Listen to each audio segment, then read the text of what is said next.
Hi అండి, అందరికీ నమస్కారం.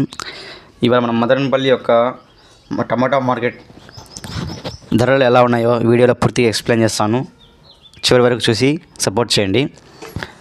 ఇవాళ 5వ తారీఖు మార్చి నెల 2026 సంవత్సరం. మనకి బాక్సెస్ వచ్చేసరికి 25 కేజీలు పడుతుందండి.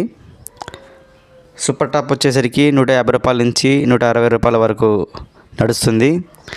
మరియు క్లాస్ టమాటాలు వచ్చేసరికి 120 రూపాయల నుంచి 140 వరకు ఉందండి రేట్లు. అలాగే మీడియం సైజ్ వచ్చేసరికి 80 రూపాయల నుంచి 110 వరకు రేట్లు అనేది నడుస్తూ ఉందండి. టమాటా క్వాలిటీ మరియు సరుకు పరిమాణం ఆధారంగా రేట్లు మారవచ్చండి. రోజువారీ టమాటా మార్కెట్ అప్డేట్స్ కోసం మా ఛానల్ను సబ్స్క్రైబ్ చేసుకోండి. Thank you.